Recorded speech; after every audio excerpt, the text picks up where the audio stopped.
છોટાઉદેપુર જિલ્લાના બોડેલી ખાતે જિલ્લા પંચાયત, તાલુકા પંચાયત અને નગરપાલિકાના પ્રમુખ તેમજ ઉપપ્રમુખના હોદ્દાઓ માટે ભાજપ દ્વારા સેન્સ પ્રક્રિયા યોજાઈ છે। તાજેતરમાં યોજાયેલી સ્થાનિક સ્વરાજ્યની ચૂંટણીમાં ભાજપને સ્પષ્ટ બહુમતી મળ્યા બાદ હવે વિવિધ હોદ્દાઓ માટે નિયુક્તિ પ્રક્રિયા શરૂ કરવામાં આવી છે।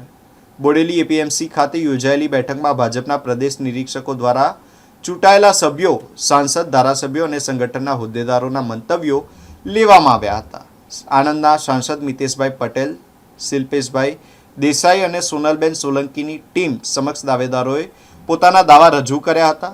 જિલ્લા પંચાયતની 32માંથી 19 બેઠકો તેમજ સંખેડા, બોડેલી, પાવીજેતપુર અને નસવાડી તાલુકા પંચાયતમાં ભાજપને બહુમતી મળી છે, જ્યારે બોડેલી નગરપાલિકાની 28માંથી 26 બેઠકો જીતતા ભાજપનું બોર્ડ નિશ્ચિત બન્યું છે। હવે અંતિમ નિર્ણય પક્ષના ઉચ્ચ સ્તરે લેવામાં આવશે। ગુજરાત પ્રદેશ ભારતીય જનતા પાર્ટીના માર્ગદર્શન હેઠળ આગામી સમયની અંદર જે સ્થાનિક સ્વરાજ્યની ચૂંટણીઓ થઈ એમાં તાલુકા પંચાયત, જિલ્લા પંચાયત અને બોડેલી નગરપાલિકા એમાં ભારતીય જનતા પાર્ટીનું જે બોર્ડ છે એ બેસવાનું છે, ત્યારે એના પ્રમુખ, ઉપપ્રમુખ, કારોબારી ચેરમેન એના માટેની સેન્સ પ્રક્રિયા અમારા જિલ્લા ભાજપના કાર્યકર્તાઓ તથા ચૂંટાયેલા સૌ સભ્યો એમને સાંભળવા માટે પ્રદેશ નિરીક્ષકો માન્ય મિતેશભાઈ પટેલ, સાંસદ શ્રી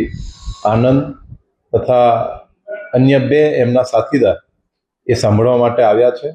અને દરેક જે ઉમેદવારો છે અને અમારા જે સંગઠનના પદાધિકારીઓ છે એ સૌ સાથે મળીને આગામી સમયમાં કોને કઈ જવાબદારી આપવી એ માટેની સેન્સ પ્રક્રિયા અત્યારે યોજાઈ રહી છે।